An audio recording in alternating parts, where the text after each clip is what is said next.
ನೀವು ಮಾತನಾಡುತ್ತಿರುವ ವ್ಯಕ್ತಿಯು ನಿಮ್ಮ ಕರೆಯನ್ನು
सर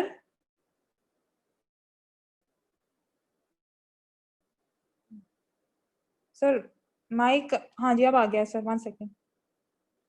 कनेक्ट कर दीजिए। हाँ जी सर, हो गया सर, ऑल सेट सर, आप शुरू कर सकते हैं। All right, thank you.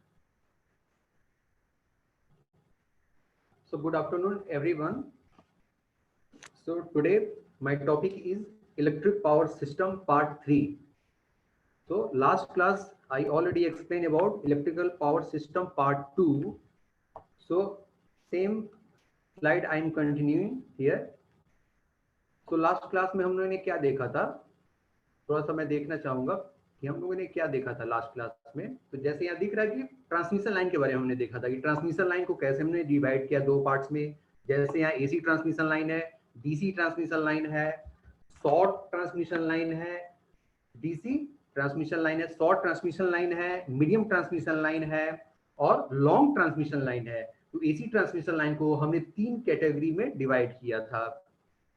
इसके बाद हमने लास्ट क्लास में क्या देखा था कि performance of A transmission line. ये परफॉर्मेंस क्या है कि based upon the short line, medium line and long line, this is the performance, this is a classification of the transmission line based upon the distance, यानी कि long distance का भी है, short distance का भी है और मीडियम डिस्टेंस का भी है। तो शॉर्ट डिस्टेंस का लेंथ क्या था, less than 80 kilometre is called it short line, यानी कि जो ट्रांसमिशन लाइन है उसका जो जहां से हम रिसीव कर रहे हैं और जहां पे हम डिस्ट्रीब्यूट कर रहे हैं उसके बीच का जो डिस्टेंस है वो 80 किलोमीटर दिखा रहा है। एक जगह दिखा रहा है आपका मीडियम के लिए 80 किलोमीटर एंड 200, यानी कि 80 किलोमीटर से अगर 200 के बीच में है तो उसको हम लोग मीडियम ट्रांसमिशन लाइन के अंडर में कंसीडर करेंगे। और लॉन्ग ट्रांसमिशन लाइन का है मोर देन 200 किलोमीटर। अगर आपका ट्रांसमिशन लाइन का के बीच का जो डिस्टेंस है, जो आप ट्रांसमिट कर रहे हैं पावर, उसके बीच का जो डिस्टेंस है अगर 200 किलोमीटर से ज्यादा है तो उसको हम लॉन्ग लाइन ट्रांसमिशन लाइन में कंसीडर करेंगे। तो यहाँ पे मैंने यही दिखाया था कि short line, medium transmission line and long transmission line, ये लास्ट क्लास में हो चुका है। टाइप्स ऑफ पावर लाइन हमने देखा था कि up to 11 KV low tension था, जिसको एलटी लाइन हम लोग बोलते हैं।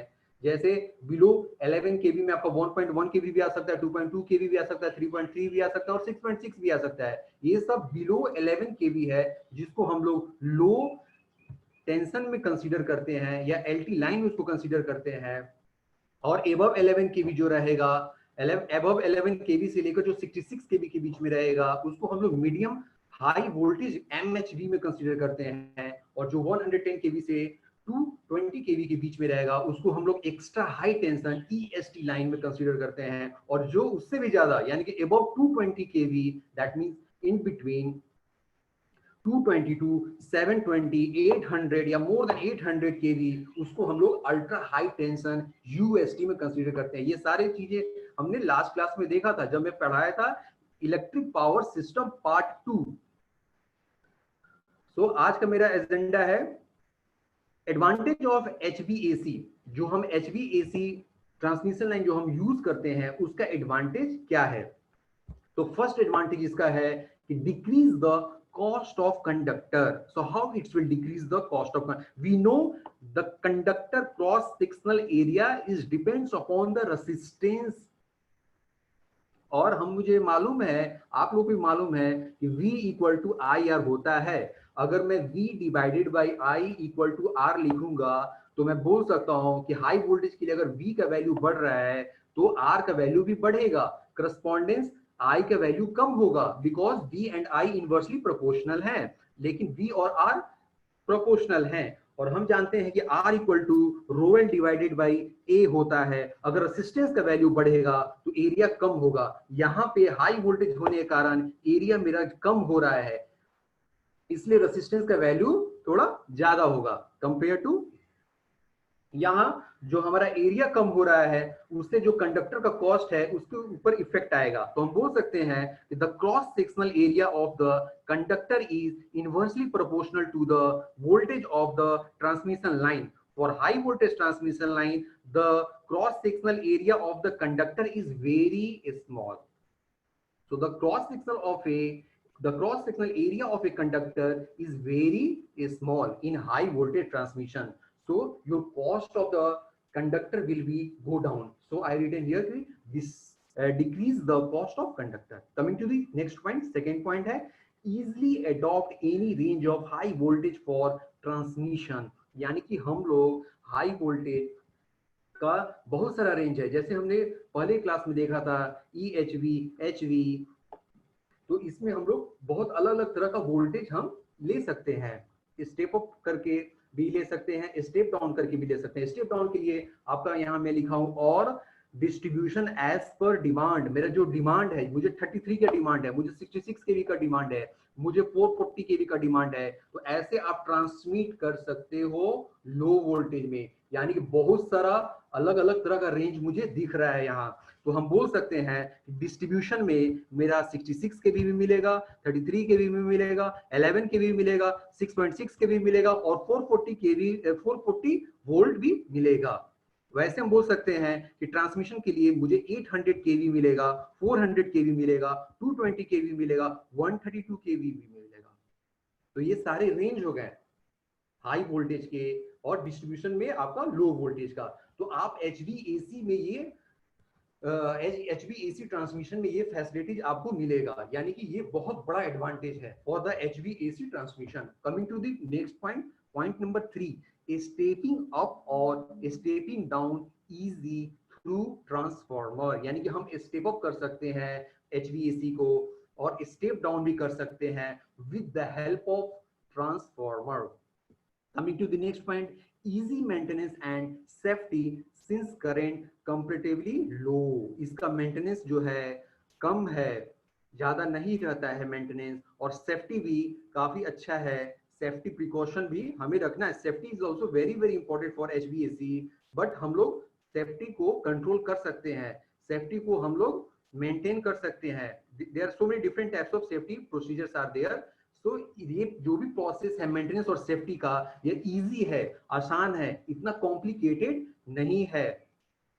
तो ये बोल रहा है क्योंकि इसका जो करंट होता है वो कम होता है, क्योंकि वोल्टेज बढ़ेगा तो ऑटोमेटिक करंट कम होगा, इसलिए इसका सेफ्टी और मेंटेनेंस दोनों इजी है HVAC का। नेक्स्ट जो लास्ट पॉइंट है वो लिख रहा है यहाँ, increase the capacity of the transmission line.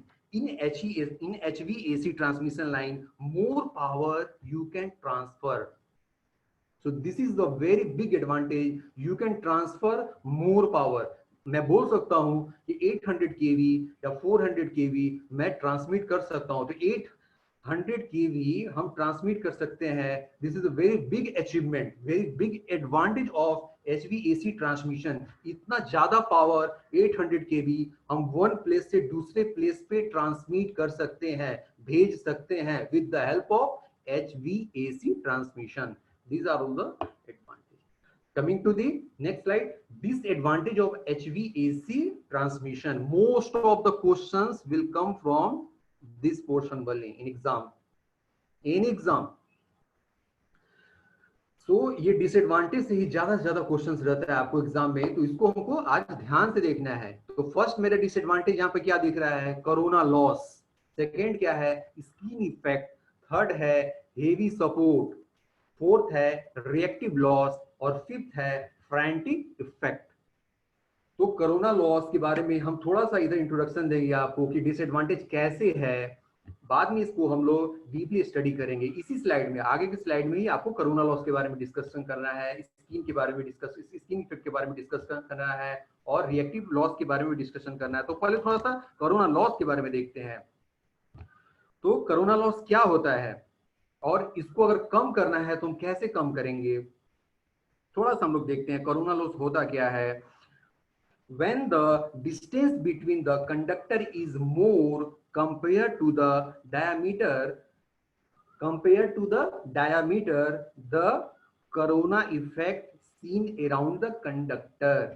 Once again, मैं बोलना चाहता हूं कि जो डिस्टेंस है कंडक्टर और कंडक्टर के बीच में, ये जब ज्यादा होगा कंपेयर टू उसके जो डायमीटर से, तो उस समय हमको कोरोना इफेक्ट मिलेगा। ये कैसा होता है कोरोना इफेक्ट, ये एक तरह का कलर आता है, violet colour. The violet colour glow and hissing sound heard when the potential difference increase beyond the critical distributive voltage.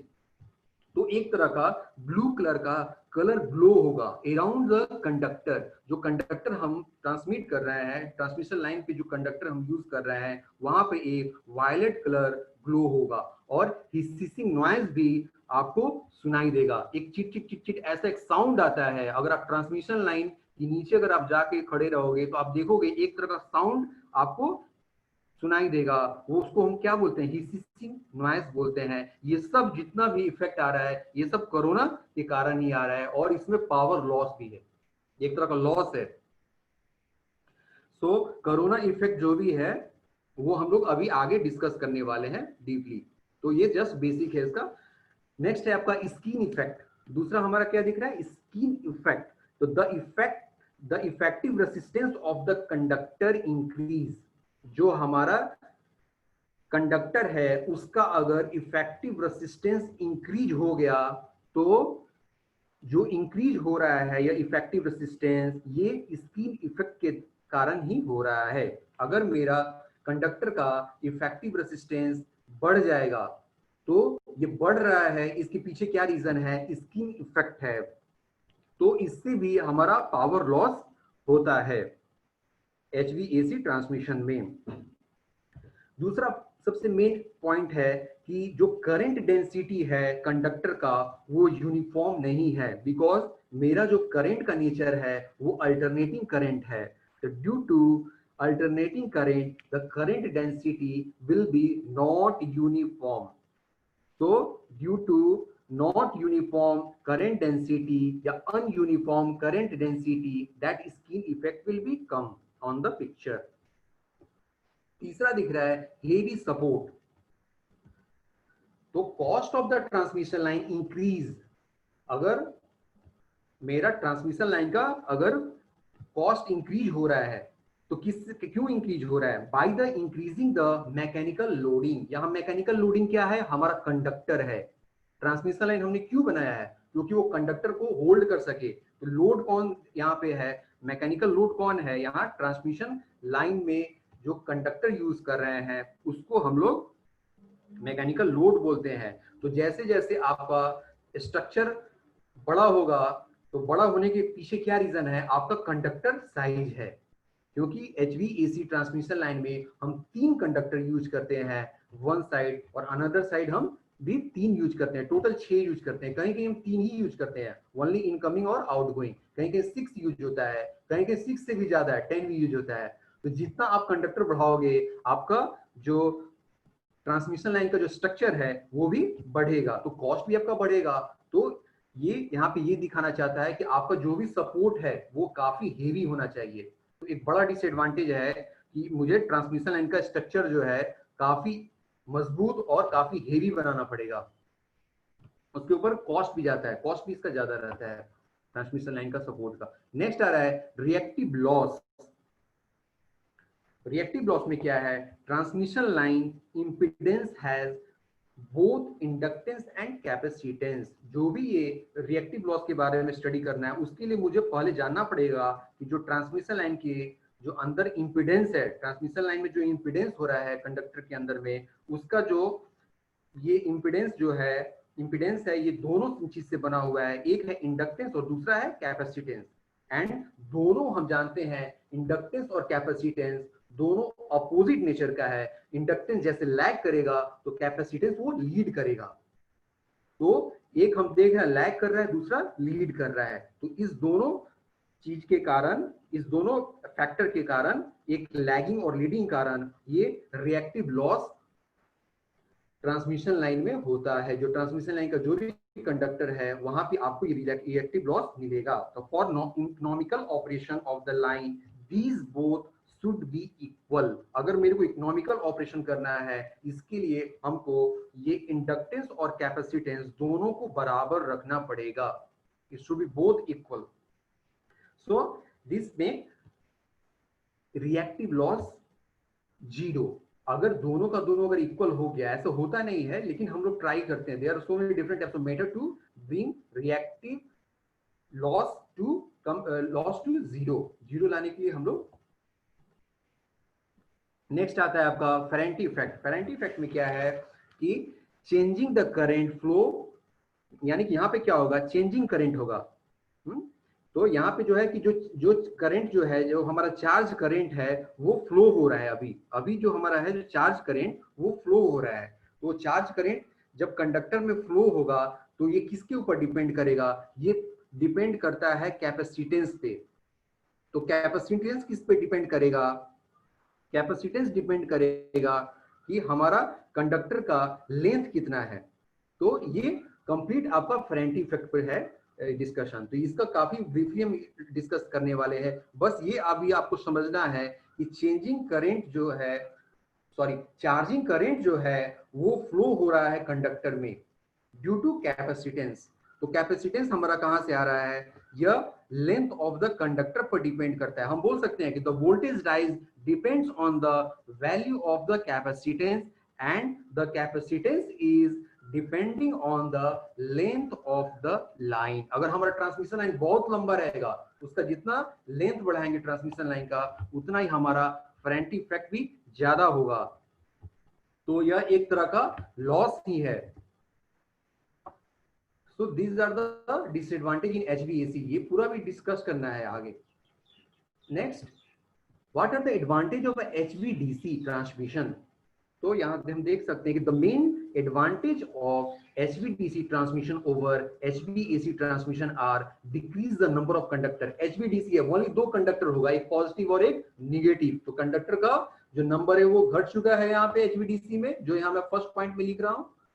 Second point है ground can be use as return path. जो हम भी ग्राउंड कर रहे हैं, जो यहाँ हम ग्राउंड कर रहे हैं, ये कैसा यूज होगा, एज द रिटर्न पाथ। यहाँ आप देख सकते हो एसी पावर मैं यहाँ से भेज रहा हूँ कन्वर्टर के अंदर में। ये कन्वर्टर क्या करेगा, एसी को रेक्टिफाई करके डीसी में कन्वर्ट करेगा। यहाँ से डीसी ट्रांसमिट हो रहा है, डीसी ट्रांसमिट होने के बाद ये डीसी एसी से कन्वर्ट हो रहा है और एसी ये फ्लो हो जा रहा है। तो एक तरफ हमने कन्वर्टर यूज किया है, दूसरा तरफ इन्वर्टर यूज किया है। अभी हमने बोला कि ground can use as the return path. तो यहाँ पे जो ग्राउंड है उसको हम रिटर्न पाथ के जैसा यूज करेंगे।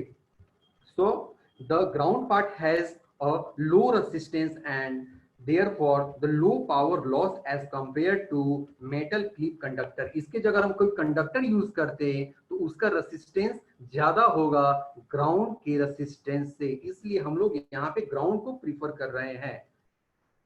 The resistance of a ground path is dependent on depth of the line, यानी कि जो रेसिस्टेंस है ग्राउंड का वो डिपेंड नहीं करता है लेंथ ऑफ द लाइन। जो ये लेंथ ऑफ द लाइन है इसके ऊपर वो डिपेंड नहीं करता है। तो यहाँ पे एक ही चीज देखना है, ये जो ग्राउंड पाथ है, ग्राउंड जो दिख रहा है ये हम लोग as the return path use करते हैं।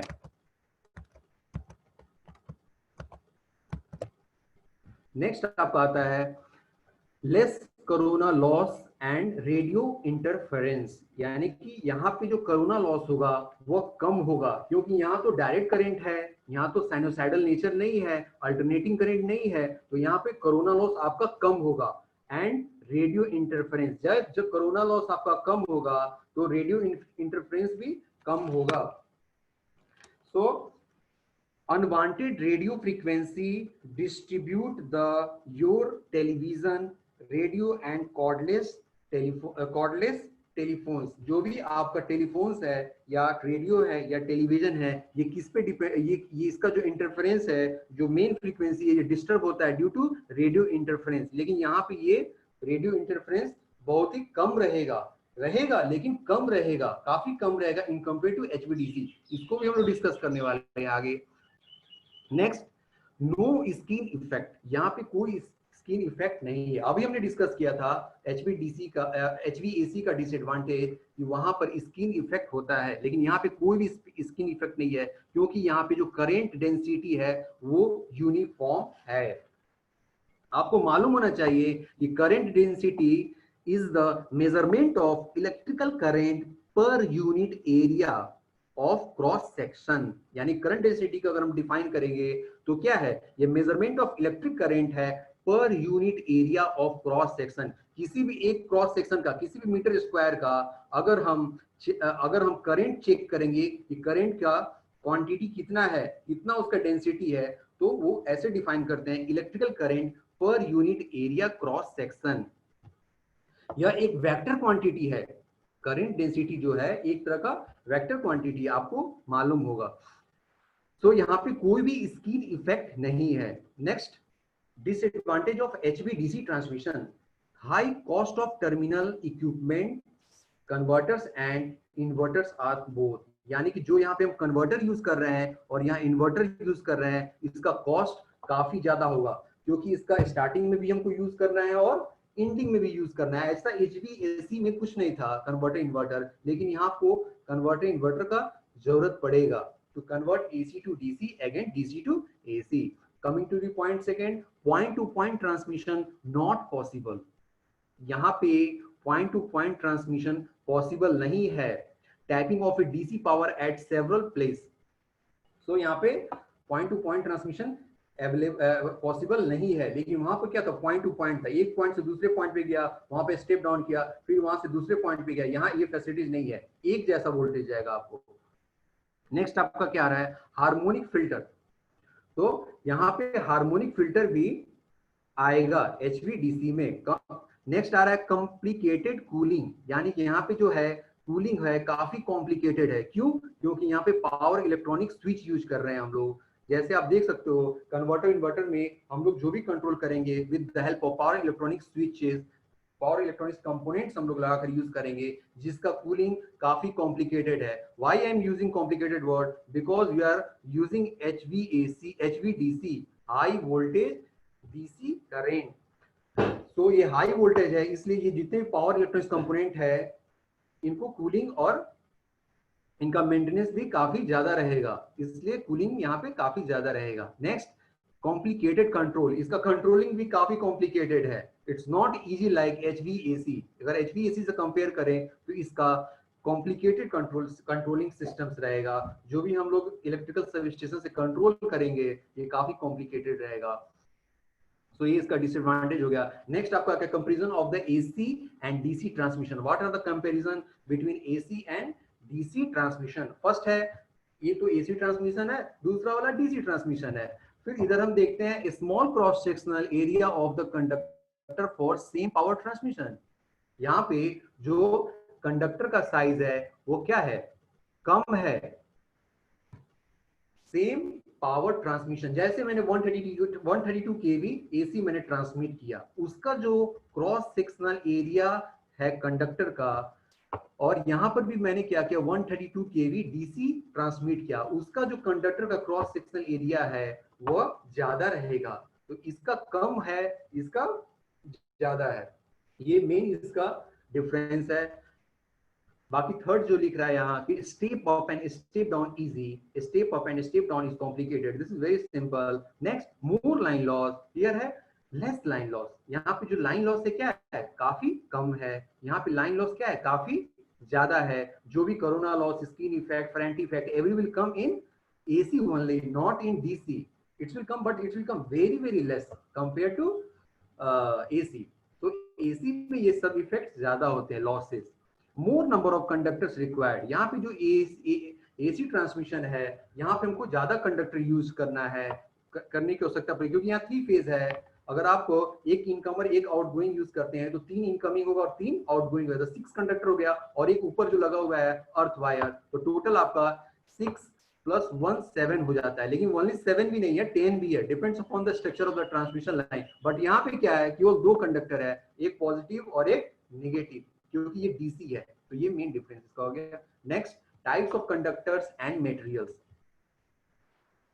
So the properties of the conductor, क्या है प्रॉपर्टी ऑफ कंडक्टर जो हम लोग ट्रांसमिशन लाइन में यूज करते हैं। अगर मैं बोला कि XYZ कोई मैं कंडक्टर यूज कर रहा हूं, तो उसमें क्या क्या प्रॉपर्टीज होना चाहिए उस कंडक्टर में फॉर द HVAC ट्रांसमिशन। तो फर्स्ट आ रहा है लेस रेसिस्टेंस, उस कंडक्टर का रेसिस्टेंस काफी कम होना चाहिए। नेक्स्ट आ रहा है दूसरा पॉइंट, लो वेट, उसका जो वेट होना चाहिए कम होना चाहिए, क्योंकि उसको हैंग करते हैं, उसको हमको क्या करना है, ट्रांसमिशन लाइन के ऊपर हैंग करना है, इसलिए उसका वेट हमको कम से कम होना चाहिए, ऐसा कंडक्टर मुझे चूज करना है। तीसरा आ रहा है high tensile strength, high tensile strength, सबको मालूम है टेंसाइल स्ट्रेंथ क्या होता है, it is a ratio of maximum tensile load to the original cross sectional area. So you can define tensile strength as ratio of the maximum tensile load to the original cross sectional area. So the transmission system of material is the maximum amount of the tensile strength that it can be subjected to the before failure, यानी कि tensile strength ऐसा होना चाहिए strong कि मेरा वो failure नहीं हो सके किसी भी कंडीशन में।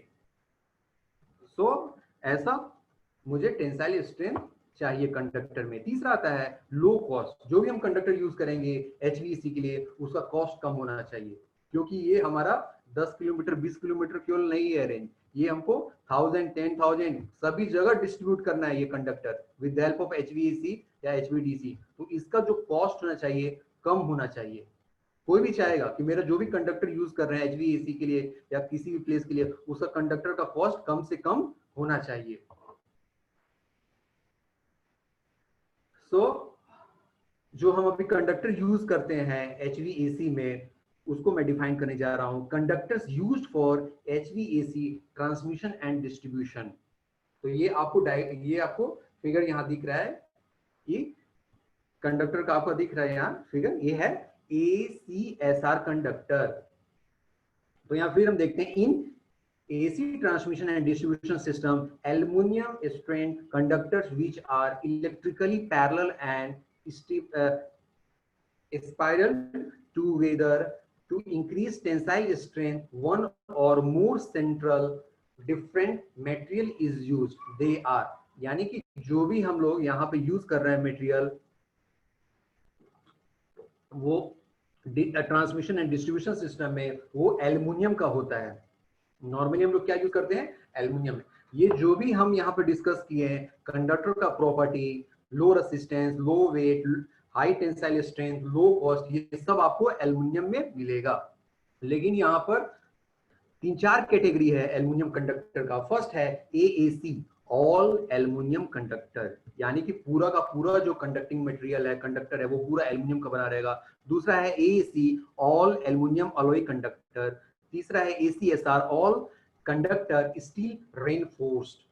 तो हम लोग जो ट्रांसमिशन लाइन में यूज करते हैं ऑल कंडक्टर्स स्टील रेनफोर्स्ड है। 14 है ACAR all conductor alloy reinforced. In the most application ACSR conductors are widely used both transmission and distribution line. जो हम लोग जो ट्रांसमिशन डिस्ट्रीब्यूशन में जो यूज करते हैं सभी जगह ऑलमोस्ट ACSR यूज करते हैं। For LT and all we are using all conductor AL material, but for the high transmission we are using ACSR।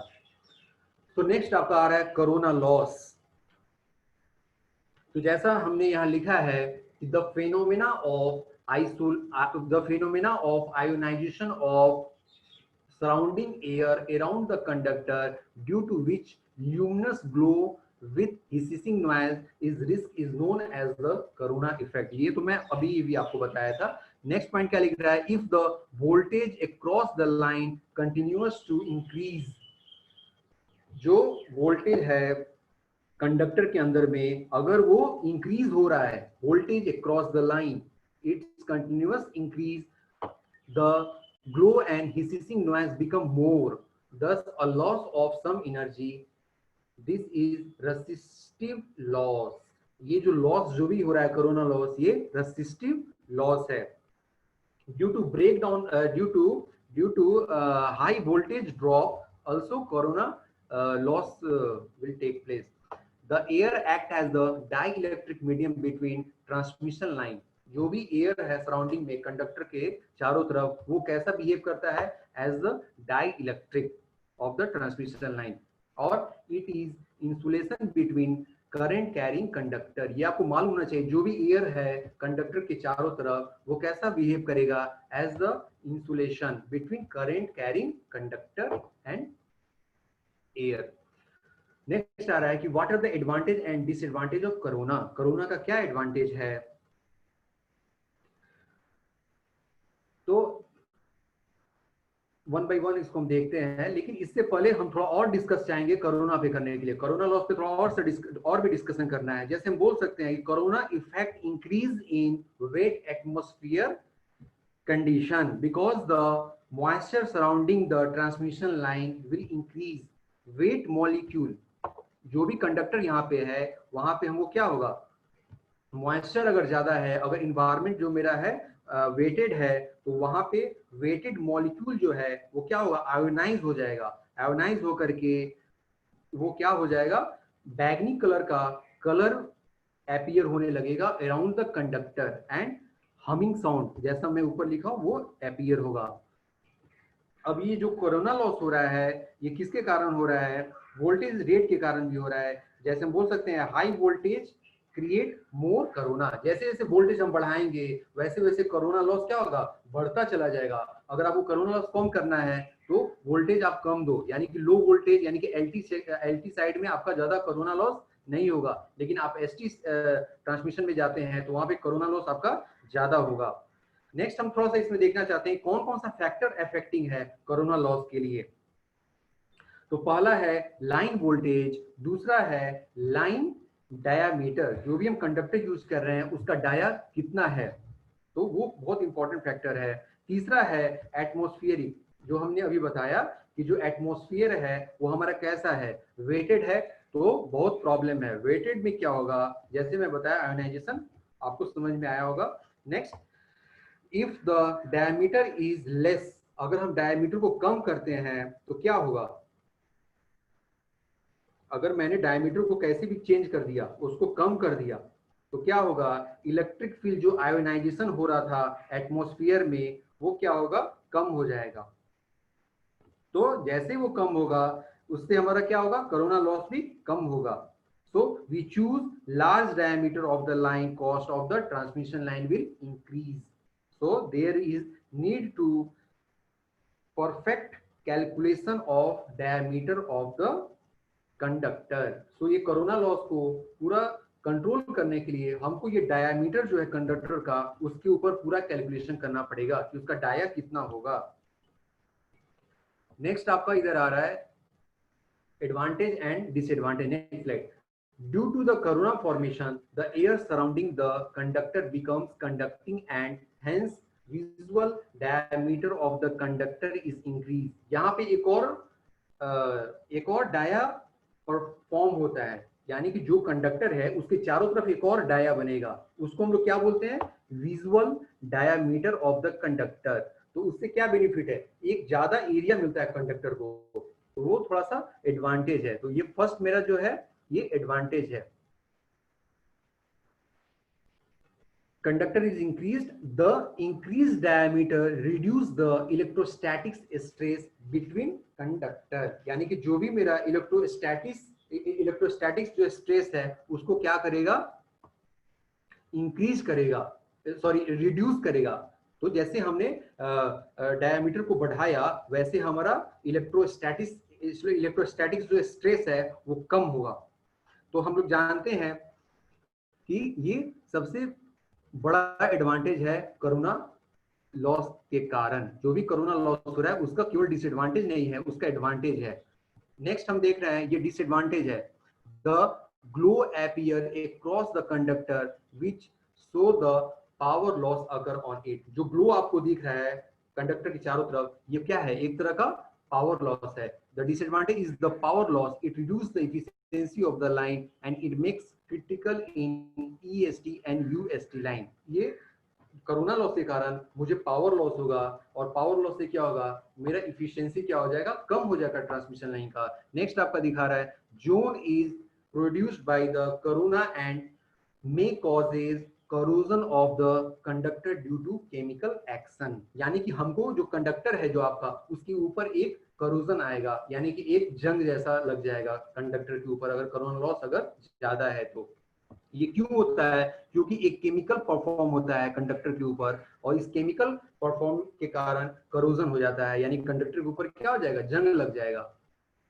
Next disadvantage क्या है, the audio noise occur because of the corona effect which causes the power loss on the conductor।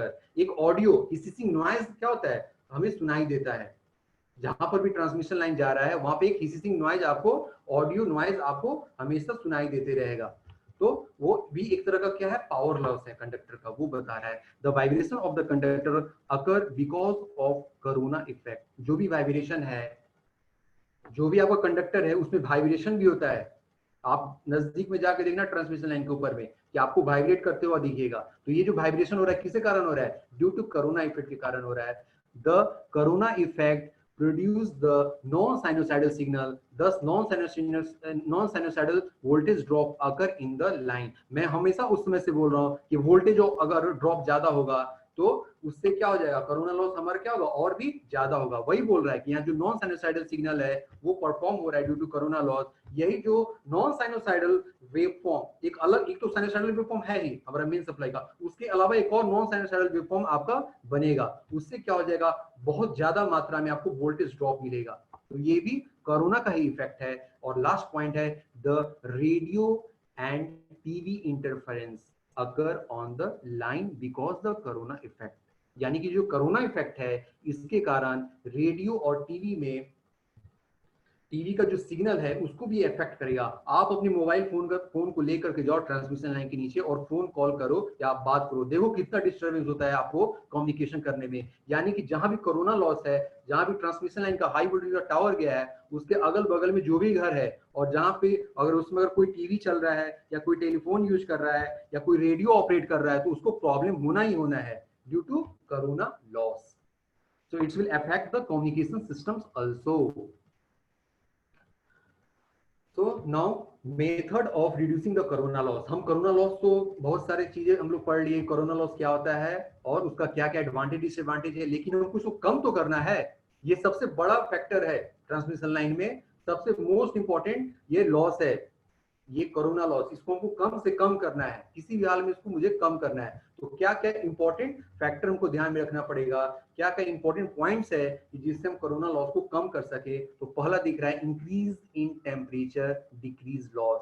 अगर summer season में transmission line में अगर कोई high voltage transmission system अगर operate हो रहा है तो उस समय कोरोना लॉस काफी कम होगा। तो it depends upon the temperature, जैसा जैसा टेम्परेचर बढ़ेगा कोरोना लॉस कम होता जाएगा। और जैसे जैसे वेटेड कंडीशन रहेगा, वेट रहेगा, मॉइस्चर रहेगा, तो due to ionisation corona loss ज्यादा रहेगा। तो यहाँ पे मेन इंपॉर्टेंट है टेम्परेचर। टेम्परेचर हमेशा हाई होना चाहिए जिससे ये कोरोना लॉस कम हो सके। सेकेंड है free from dust and air, जो भी एटमॉस्फेयर है वो हमेशा डस्ट से फ्री होना चाहिए और गंदगी नहीं होना चाहिए उस एरिया में, बिल्कुल नीट एंड क्लीन होना चाहिए वो environment. Good weather condition, condition क्या होना चाहिए, वेदर का अच्छा होना चाहिए। नेक्स्ट पॉइंट मैं बोल रहा हूँ डिक्रीज फ्रीक्वेंसी रिड्यूस लॉस, जो भी हमारा फ्रीक्वेंसी है वो क्या होना चाहिए, कम से कम होना चाहिए। कभी कभी देखा गया है कि फ्रीक्वेंसी अगर बढ़ता है तो कोरोना लॉस भी बढ़ना चालू हो जाता है। अगर फ्रीक्वेंसी किसी भी कारण से बढ़ रहा है कंडक्टर में तो आपका कोरोना लॉस भी बढ़ेगा। नेक्स्ट है लो वोल्टेज रिड्यूस लॉस, यानी कि अगर वोल्टेज आप कम करोगे एलटी ट्रांसमिशन में तो आपको कोरोना भी लॉस होगा। वोल्टेज बढ़ेगा कोरोना लॉस बढ़ेगा, वोल्टेज घटेगा कोरोना लॉस घटेगा, जो हमने पहले ही डिस्कस किया था। Conductor place at more height loss will be less oblique nil, यानी कि कंडक्टर जो हमने प्लेस किया है अगर वो ज्यादा हाइट पर है तो लॉसेस क्या होंगे, काफी कम हो जाएंगे या नील हो जाएंगे। नेक्स्ट आ रहा है reduce dia of the conductor, जो भी कंडक्टर का डाया है वो कम करना है फॉर द कोरोना लॉस को कम करने के लिए। अगर नील करना है, कम करना है तो उसका डाया पर आपको कम करना ही पड़ेगा। Cylindrical conductors reduce corona loss, यानी कि जो भी कंडक्टर हमको यूज करना है वो स्क्वायर फॉर्म में नहीं होना चाहिए, शार्प एड्स नहीं होना चाहिए, it should be very cylindrical mod and polish भी होना चाहिए, पॉलिश एंड यूनिफॉर्म सरफेस, उसका जो सरफेस होता है बिल्कुल यूनिफॉर्म होना चाहिए, कुछ भी उसमें कोई गैप ऐसा नहीं होना चाहिए और पॉलिश्ड मैनर में होना चाहिए conductor. Increase number of the conductor per phase reduce the corona loss, अगर कोरोना लॉस को कम करना है तो हमको नंबर ऑफ कंडक्टर को बढ़ाना पड़ेगा फॉर द सेम फेज। जैसे 220 के लिए कोई वोल्टेज आ रहा है तो उसमें एक कंडक्टर यूज नहीं करके ज्यादा करना है, जो हम आगे डिस्कस करने वाले हैं कि उसको हम बंडल ऑफ कंडक्टर बोलते हैं। जो यहाँ आप देख सकते हो बंडल कंडक्टर, ये हम लोग डिस्कस करने वाले इस पॉइंट पे। Increase the number of conductor as per reduce loss, number of conductor कैसे हम लोग इंक्रीज करेंगे वो आगे देखने वाले हैं। नेक्स्ट आपका सेकेंड लास्ट पॉइंट है फ्री फ्रॉम फॉग और ड्यू लेस लॉस, यानी कि जो भी फॉग वॉग है आपका, जो भी वेटेड कंडीशन है आपका, तो वहां से वो फ्री होना चाहिए, फॉग वॉग नहीं होना चाहिए उस एरिया में, तो लॉस कम रहेगा। इंक्रीज द कंडक्टर स्पेसिंग, जो भी कंडक्टर का स्पेसिंग है, फर्स्ट में ही मैं डिस्कस किया था कि कोरोना को डिफाइन करते समय ही मैं बोला था आपको कि कि when the distance between the conductor is more compared to the diameter, the corona effect seen around the conductor, so it depends upon the increase the number of spacing, जैसे कंडक्टर के बीच का स्पेसिंग अगर बढ़ेगा तो corona loss भी बढ़ेगा। Next आ रहा है बंडल कंडक्टर, ये जो कंडक्टर है ये एक कंडक्टर होना चाहिए, लेकिन एक की जगह हमने 4 यूज किया है, क्या, क्योंकि मुझे कोरोना लॉस को कम करना है। इस पॉइंट को यहाँ पे दिखाया गया बंडल ऑफ कंडक्टर के द्वारा। A bundle conductor is a conductor made up of A 2 or more सब conductor and it is used on phase conductor for voltage greater than 220 kV. It is preferable to use more than one conductor per phase, which is known as bundle conductor. यानी कि 220 kV या उससे ज्यादा अगर मुझे transmit करना है तो उसमें ये सक्सेसफुल है बंडल ऑफ कंडक्टर। तो अलग अलग कंडक्टर में हमने डिवाइड कर दिया वोल्टेज को, 220 को 4 भाग में डिवाइड करके अलग अलग कंडक्टर मैंने पास कर दिया, तो इसको हम लोग क्या बोलते हैं, बंडल ऑफ कंडक्टर बोलते हैं। इसलिए यहाँ लिखा गया bundle conductor is the conductor made up of A 2 or more सब कंडक्टर, 2 भी हो सकता है या 2 से ज्यादा भी हो सकता है, and is used as a one phase of a conductor, ये वन फेज है। एडवांटेज क्या है, reduce corona loss, reduce radio interference, मेरा कोरोना लॉस भी कम होगा और जो रेडियो इंटरफेरेंस था, जो कम्युनिकेशन सिस्टम को प्रॉब्लम कर रहा था कोरोना लॉस, उसको भी हम लोग यहाँ पे कम कर देंगे with the help of bundle conductor. यही एक सॉल्यूशन है कोरोना लॉस कम करने का। नेक्स्ट आता है क्या, फेरेंटी एंड स्कीन इफेक्ट। तो फेरेंटी इफेक्ट क्या है, तो फेरेंटी effect is an increase in the voltage occurring at the receiving end, मुझे रिसीविंग एंड में जो वोल्टेज मिल रहा है वो ज्यादा मिल रहा है ऑफ लॉन्ग ट्रांसमिशन लाइन, ये लॉन्ग ट्रांसमिशन लाइन है। यहाँ पे मेरे को जो रिसीव एंड है, रिसीविंग में वोल्टेज 32.2 kV 32.24 kV मिल रहा है, लेकिन मैंने सेंड जो किया था वो 32 kV किया था। तो ये जो ज्यादा वोल्टेज मेरे को मिल रहा है ये किस इफेक्ट के कारण मिल रहा है, ये फेरेंटी इफेक्ट के कारण मिल रहा है। यहाँ बोल रहा है when long line is on no load और लाइट लोड। जब ये लंबा ट्रांसमिशन लाइन आप देख रहे हो यहाँ से काफी लॉन्ग लेंथ का है और ये अगर लाइट लोड में रहेगा या बिल्कुल लोड कंडीशन में नहीं है तो ऐसा इफेक्ट आता है, फेरेंटी इफेक्ट।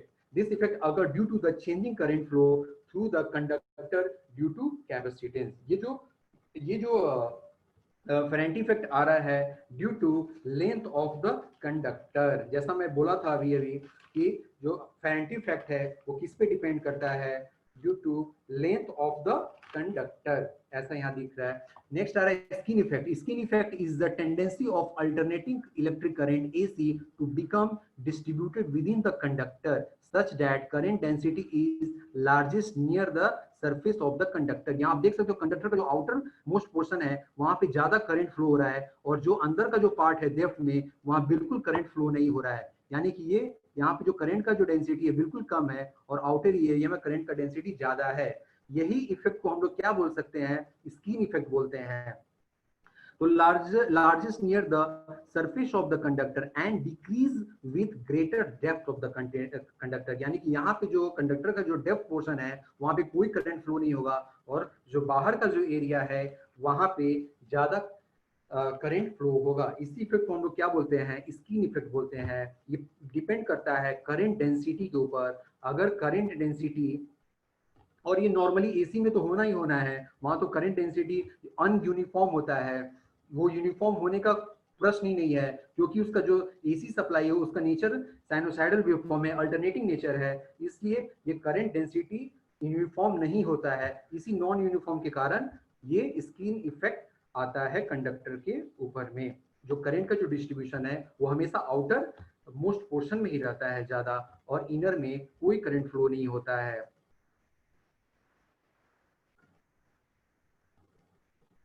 नेक्स्ट आता है सैग।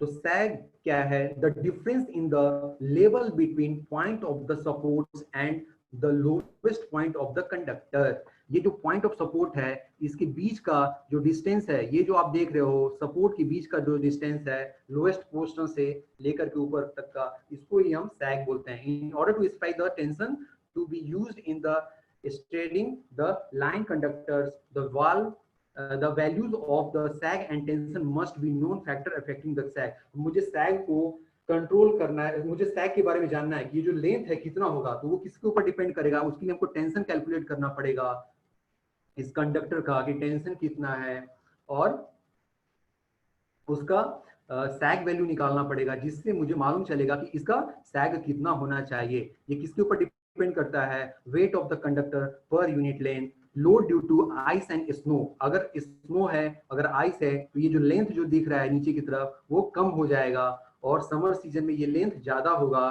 तो उसको हम लोग कैलकुलेशन करते हैं।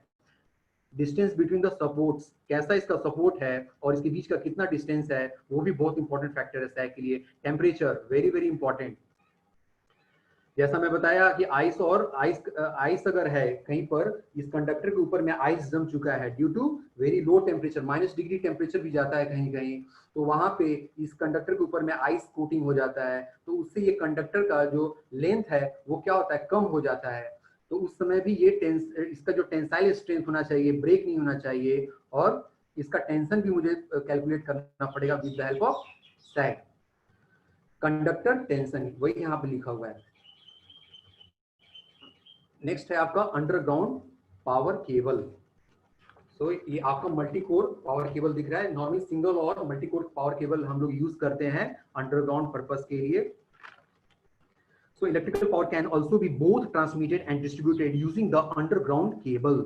हम लोग ट्रांसमिट भी कर सकते हैं, डिस्ट्रीब्यूट कर सकते हैं। What are the advantage, a smaller voltage drop, lesser probability of fault. अगर इस अंडरग्राउंड केबल में हमको जो फॉल्ट का जो है वो काफी से काफी कम होगा, लेसर प्रोबेबिलिटी, यानी कि जो प्रोबेबिलिटी ऑफ फॉल्ट है वो काफी कम हो जाता है अंडरग्राउंड में। And they have higher production and installation cost. इसका जो इंस्टॉलेशन कॉस्ट और प्रोडक्शन है वो काफी ज्यादा होगा। यहाँ पे जैसे मैं लिख रहा हूँ, UG cables are either single core, standard single core और 3 core standard conductor suitably insulated with the various insulating materials housed in the single mechanical protective protective cover, इसके चारों तरफ जो है मल्टी कोर या सिंगल कोर के चारों तरफ क्या है, प्रोटेक्टिव कवर बना हुआ है फॉर द वोल्टेज रेटिंग। जैसे जैसे वोल्टेज रेटिंग चेंज होगा इसके हिसाब से ये प्रोटेक्टिव कवर भी चेंज होगा। यहाँ पे जैसे मैं दिख रहा हूँ single core underground power cable, यहाँ पे जो पावर केबल दिखाया गया है वो कैसा है, सिंगल कोर है। तो इसमें पहला आप देख सकते हो कंडक्टर है, दूसरा है बिल्टेड पेपर, तीसरा है ये ऑयल इमर्स रहता है पेपर।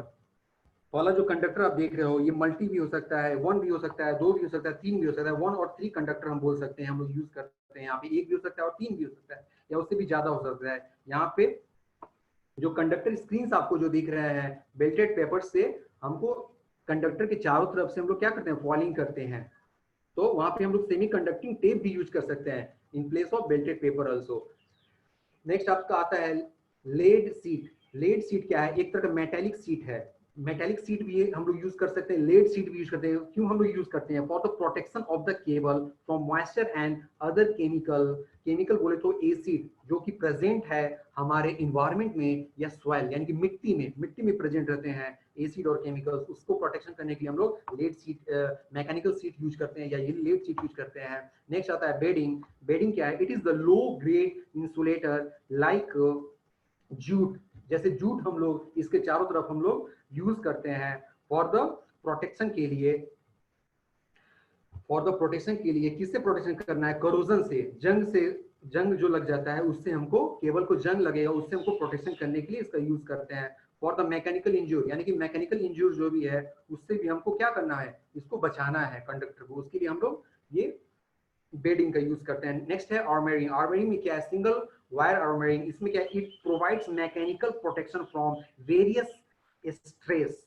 ये क्या करेगा, हमको मैकेनिकल प्रोटेक्शन देगा। जैसे हम केबल एक जगह से दूसरी जगह ट्रांसफर कर रहे हैं या केबल में अंडरग्राउंड में उसका मेंटेनेंस का वर्क चल रहा है या मैं इंस्टॉल ही कर रहा हूँ, स्टार्टिंग में मैं इंस्टॉल कर रहा हूँ केबल को, तो केबल मेरा टूट नहीं जाए, बेंड नहीं हो जाए, उसको प्रोटेक्शन के लिए हम लोग ये आर्मरिंग का यूज करते हैं। यहाँ पे स्टील टेप होता है, आप देख सकते हो यहाँ पे इसके चारों तरफ स्टील टेप होता है जिससे वो लेयर बाय लेयर आर्मरिंग किया जाता है। नेक्स्ट आता है सर्विंग में क्या है कि another layer, one more layer you are using around the armouring air to protect the conductor. This is also made of a jute or PVC or steel. After jute or PVC, you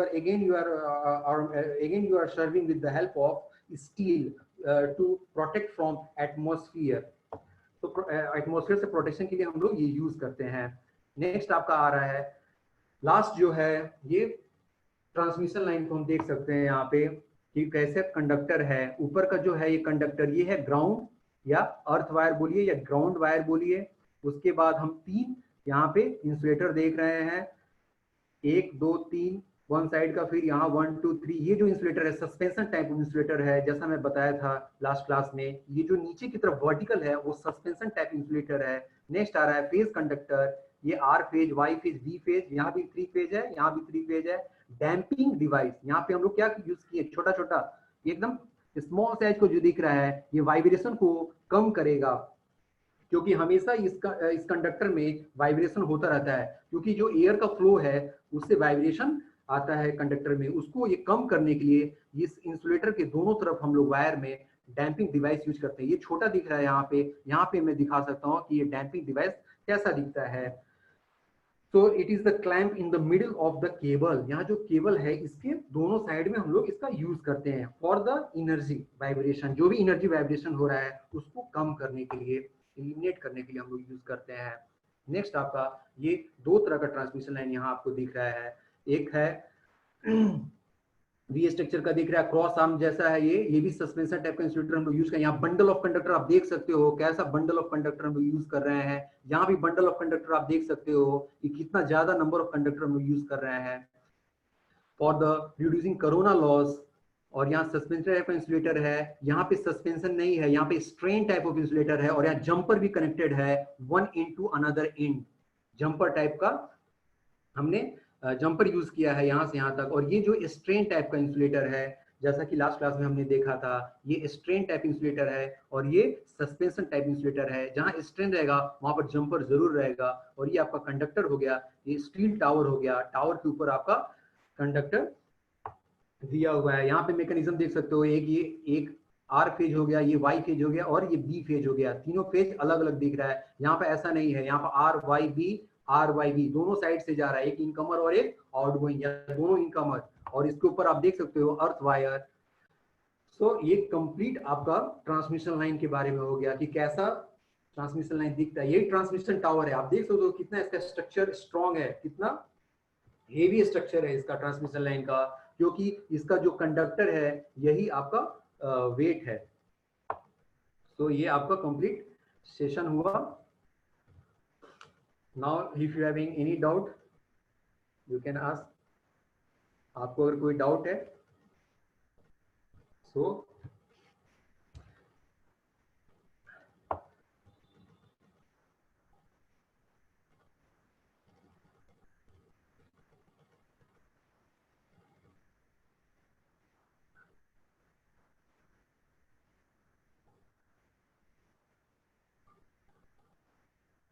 आप मुझे सुन पा रहे हैं?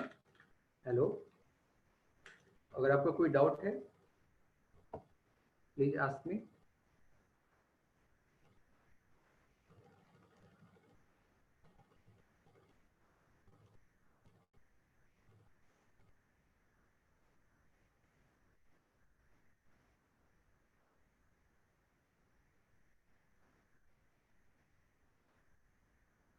Hello,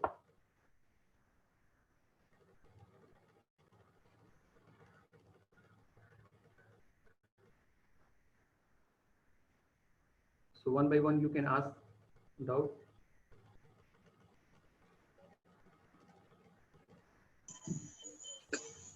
आप मेरी आवाज सुन सकते हैं? Hello, yes.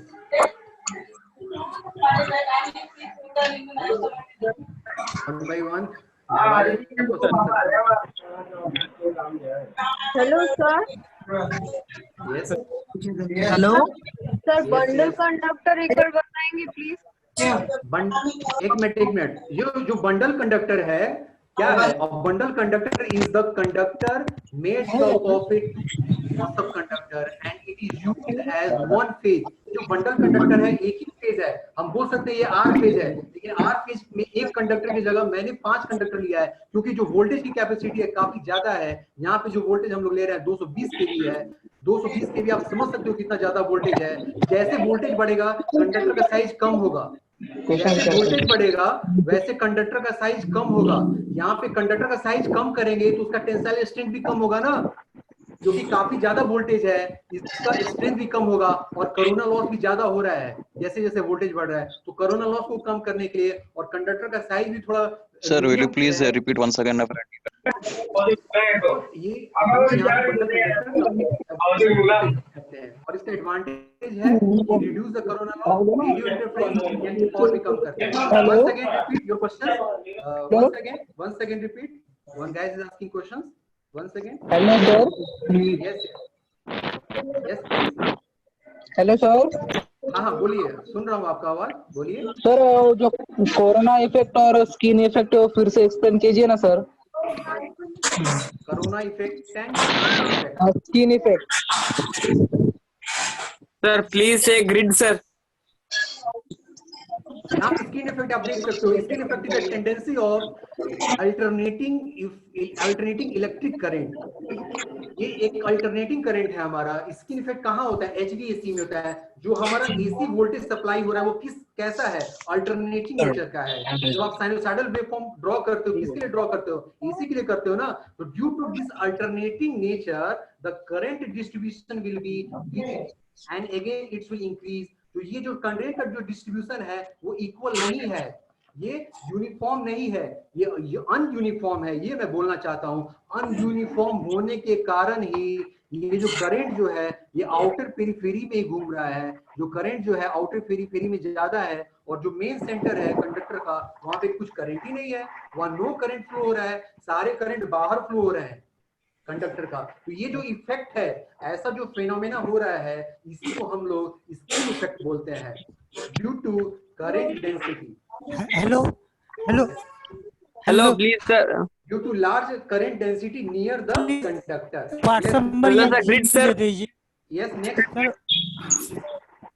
सर जो ये सेशन अटेंड कर और रहा है जीमेल ठीक दे है, इससे पहले वाला जो सेशन है जिसने अटेंड नहीं किया है वो नीमी के वेबसाइट पे अवेलेबल है। नीमी का जो यूट्यूब का वेबसाइट है वहां से आप लोग देख सकते हैं। Hello sir. पार्ट 3 है, पार्ट 2 को आप देख सकते हो नीमी के वेबसाइट पे। जस्ट इसके पहले सर का सेशन। व्हाट्सएप नंबर या जीमेल अपना दे दीजिए पीपीटी के लिए। सर ये जो अर्थवायर मतलब क्या है सर, प्लीज से सर। ये जो भी मैं पढ़ा रहा हूँ ये नीमी के यूट्यूब पे रखा हुआ है। ये पार्ट 2 जो मैं पढ़ाया था इलेक्ट्रिक पावर सिस्टम का पार्ट 2 नीमी के यूट्यूब पे रखा हुआ है। सर प्लीज से सर, अर्थवायर क्या है सर? ग्रिड का earth wire. Earth wire top most wire है, सबसे टॉप पे होता है। अर्थ वायर जो है ये सबसे ऊपर में होता है। सर प्लीज से सर। सर सागर सर 1 मिनट मैं एक्सप्लेन कर रहा हूँ ग्राउंड कंडक्टर के बारे में। ये जो अर्थ वायर है वो टॉप मोस्ट वायर है। क्यों हम लोग अर्थ वायर दे रहे हैं? प्रोटेक्शन के लिए। ये जो चारों तरफ जो आपका आर फेज वाई फेज जो हाई वोल्टेज जा रहा है प्रोटेक्शन के लिए यूज कर रहे हैं अर्थ वायर। अर्थ वायर अगर हम यूज नहीं करेंगे, जैसे लाइटिंग स्ट्रोक्स आएगा due to thunder cloud formation, Hindi में बोल सकते हैं बारिश जब होगा, बादल घटेगा, लाइटिंग स्ट्रोक्स आएंगे तो ये क्या करेगा? पूरे ट्रांसमिशन लाइन को क्या करेगा? डिस्टर्ब कर देगा, क्योंकि इसके अंदर सारे हाई वोल्टेज पास हो जाएंगे लाइटनिंग। उस लाइटनिंग को क्या करता है ये ग्राउंड कंडक्टर? अपने में अरेस्ट कर लेता है, वो अपने को ले लेगा ग्राउंड वायर। हाई जो भी लाइटनिंग स्ट्रोक्स आएंगे इसको लेने के बाद ये। Hello sir. Hello sir. Yes next. Sir shielding wire hello sir, damping device जरा बोल दीजिए। Damping device. Hello sir, damping device जरा बोल दीजिए ना। यस डैम्पिंग डिवाइस को मैं थोड़ा कम एक्सप्लेन किया हूँ तो मैं जा रहा हूँ एक्सप्लेन करने। Listen carefully. Yes sir. ये एक तरह का डिवाइस है। ये कैसा रहता है? ये डंप बॉयल जैसा रहता है। जो डंबल होता है ना, डंबल जैसा, डंबल जो उठाते हैं ना ऐसे, आप जो कसरत करते हो डंबल, वैसा ये डंबल। हाँ सर, हाँ सर। डंबल जैसा होता है। इसका शेप जो है डंबल जैसा होता है जैसा। और इसका यूज इसलिए करते हैं कि इससे जो वाइब्रेशन हो रहा है, ये जो कंडक्टर है इसके अंदर बहुत ही वाइब्रेशन होता है। ये स्थिर रहता है, ये स्थिर नहीं रहता है। विंड का भी फ्लो है, ऐसे भी वो ड्यू टू हाई वोल्टेज वो वाइब्रेट करते रहता है। अगर मैं ये डैम्पर यहाँ यूज नहीं करूंगा तो हो सकता है इस सस्पेंसर टाइप इंसुलेटर को ब्रेक कर दे। तो ये इसको ब्रेक नहीं करे, ये यहाँ पे जो वाइब्रेशन कंट्रोल में रहे और इधर भी सब कंट्रोल में वाइब्रेशन रहे, तो उसके हम लोग damper winding damper device use करते हैं। तो हम बोल सकते हैं energy of vibration is absorbed by standard cable और we can use. Sir shielding wire बताइए sir. Shielding wire sir number 55 बोल sir please sir. Number 55 sir. Shielding wire Sagar sir, जो अपना अर्थ वायर है ऊपर ग्राउंड वाला वायर है, ये क्या सर बैंड और ये बंडल वायर रहता है या ऐसी ऐसा वायर रहता है? ये नॉर्मल वायर रहेगा, एकदम पतला वायर रहता है, बिल्कुल पतला वायर रहेगा ऊपर का। स्टैंडर्ड वायर रहेगा सर? ये जीआई का रहेगा या एससीएसआर का रहेगा सर? Number 55 sir. 55 किसी ने लीड शेड के बारे में पूछा था। तो ये जो लीड शेड है आपका, इसको हम बोल सकते हैं मैकेनिकल सीट। मैंने एक मैकेनिकल सीट लगाया है for the protection of the cable. Cable जो है हमारा जो कंडक्टर यूज कर रहे हैं उसको हम चाहते हैं कि उस पर करोजन नहीं आए, उसका जो स्ट्रेंथ है उसका बना रहे, उसमें मॉइस्चर नहीं लगे। Yes sir. हाँ, उसके लिए कोई केमिकल उसमें ना चला जाए अर्थ से या एनवायरमेंट से, उसके लिए हम लोग ये सीट लगाते हैं, लीड सीट या मेटेलिक सीट। ये नहीं बोलना है कि तो लीड सीट यूज करते हैं, हम लोग मैकेनिकल सीट भी यूज कर सकते हैं। और ये जो अंडरग्राउंड केबल आप देख रहे हो बहुत तरह का होता है, जैसे बेल्टेड केबल है, स्क्रीन केबल है, प्रेशर केबल है। ये जो मैं दिखा रहा हूँ ये पूरा डायग्राम है, ये बेल्टेड है। ये बेल्टेड टाइप का केबल है। क्लासिफिकेशन में ये बेल्टेड केबल को मैं एक्सप्लेन कर रहा हूँ। ऐसा स्क्रीन केबल भी आता है, प्रेशर केबल भी आता है। जो प्रेशर केबल 66 केवी की यूज करते हैं, ऐसे कैटेगरी पर। Next question please. Sir number 55 sir. Sir number 55 sir. ये ट्रांसमिशन लाइन है भाई। इसको बस मैं ऐसे दिखाया हूँ कि आपको देखने से मालूम चलेगा कि भाई ट्रांसमिशन लाइन कैसा होता है और ये जंपर कैसे कनेक्टेड होता है। ये स्ट्रेन टाइप जो इंसुलेटर है कैसे ये कनेक्टेड किया गया है, क्योंकि स्ट्रेन टाइप इंसुलेटर कहाँ यूज करते हैं? ईंट पॉइंट भी यूज करते हैं। यहाँ भी ये ईंट पॉइंट यूज किया गया है। और ये जो वायर का जो कंडक्टर में जो सप्लाई जो जा रहा है with the help of jumper जा रहा है, यहाँ से जंप कर रहा है with the help of jumper connected, और जो स्टेन टाइप का जो इंसुलेटर है यहीं पे आके एंड हो जा रहा है। सर ये शील्डिंग वायर का मतलब क्या है इसमें? यस, शील्डिंग वायर जो लगा हुआ है सर, कहाँ पे शील्डिंग वायर दिख रहा है आपको? इंसुलेटर के ऊपर। हाँ शील्डिंग वायर, हाँ वही ग्राउंड केबल जो है उसी को बोल रहा है शील्डिंग वायर, समझ रहे हैं? शील्डिंग वायर ये ग्राउंड केबल ही है। ओके, आप देख सकते हो ना यहाँ पे, अभी मैं जूम किया हूँ। पीपीटी दे सकते हो क्या सर? आपका पीपीटी दे सकते हो? बिल्कुल, जो भी मैं एक्सप्लेन कर रहा हूँ ये सब नीमी की वेबसाइट पे अवेलेबल है। नीमी का जो वेबसाइट है वहाँ पे सब अवेलेबल है, और इसके पहले का जो सेशन मैं एक्सप्लेन किया था वो भी यूट्यूब पे अवेलेबल है, और मेरा वो आप वहां से आप कलेक्शन कर सकते हो। आप नीमी का वेबसाइट देखिए यूट्यूब का, वहां से आप कलेक्शन कर सकते हो। इसके पहले का जो भी मैं पढ़ाया हूँ उसके ऊपर उन्होंने डाला है, आपको जस्ट चेक करना है। Thank you sir, thank video की sir. Yes one by one. Sir shielding wire मतलब क्या है सर? शील्डिंग वायर वही बोल रहा हूँ, फॉर द प्रोटेक्शन पर्पस ये हम लोग यूज कर रहे हैं। ये जो लाइव वायर जो दिख रहा है 1 2 3 लाइव वायर दिख रहा है ना आपको, Yes, sir. तो इसको प्रोटेक्शन करने के लिए चाहिए ना ग्राउंड वायर। सर शील्डिंग वाला क्या है? तो ये दोनों तरफ हम लोग यूज कर रहे हैं, एक लेफ्ट साइड में भी है और एक राइट साइड में भी है। शील्डिंग वायर और क्रॉस वायर दोनों फेस है सर। प्रोटेक्शन के लिए, ग्राउंड प्रोटेक्शन के लिए फ्लैट में कुछ इसमें कंडक्टर्स और फेस का वायर कहाँ सर?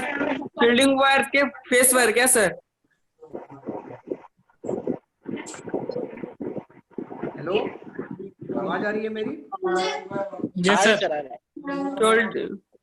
शील्डिंग वायर का मतलब फेस वायर का है क्या सर? नहीं ग्राउंड वायर है। आप भूल जाओ ये शील्डिंग लिखा हुआ है, इसको बस आप देखो कि अर्थ वायर है। यहाँ पे आप देख सकते हो, एक मिनट, आपका डाउट ये देखो क्या लिखा है, टॉप मोस्ट अर्थ वायर दिख रहा है? Yes sir. हाँ सर, यही है टॉप मोस्ट अर्थ वायर ही है, don't confuse shielding wire. Okay, ये अर्थ वायर ही है, सबसे टॉप पे अर्थ वायर होता है, बाकी कोई केबल नहीं है। हमारा बेस केबल रहेगा, ये तो फिर अर्थ वायर रहेगा। इस डायग्राम में आप देख सकते हो। Now next any doubt? Sir chamber बोलो तो क्या सर? यस, लाउडली, यस और लाउड बोलिए। हेलो हेलो, हाँ बोलिए, सुन रहा हूँ। सर चैम्बर बोलो तो क्या है?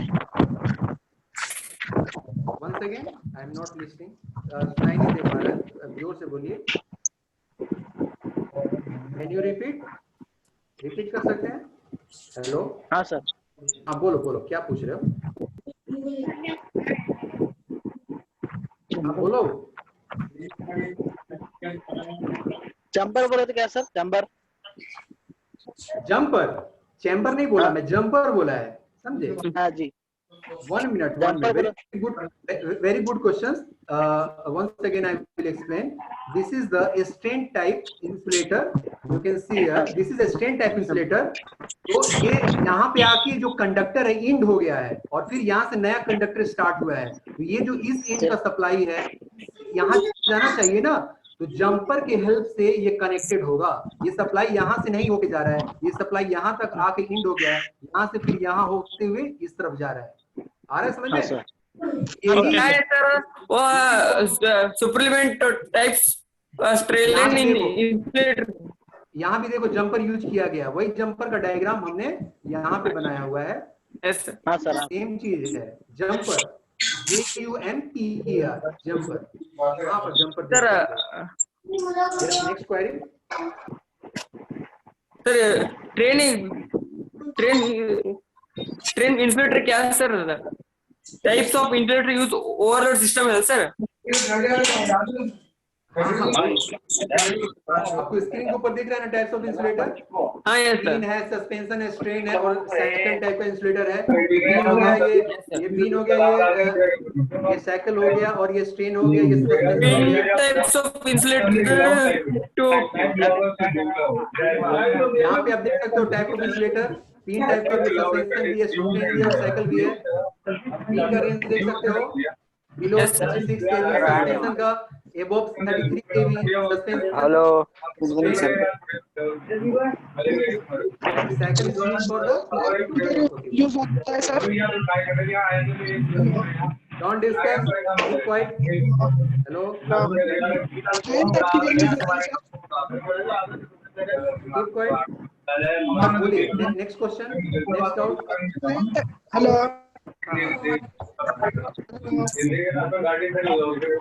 सर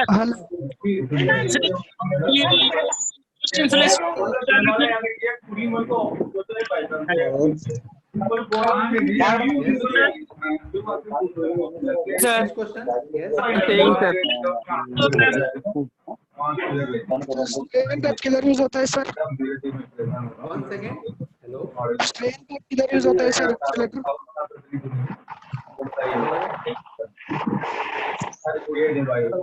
सर वो गानों की बात कर सुनिए सर। Strain के बारे में पूछ रहे हो? Strain insulator. स्ट्रेन तक इंसुलेटर कितने यूज होता है? तीन टाइप जो इंसुलेटर है वो एसटी और एलटी डिस्ट्रीब्यूशन के लिए होता है, लो टेंशन और हाई टेंशन डिस्ट्रीब्यूशन।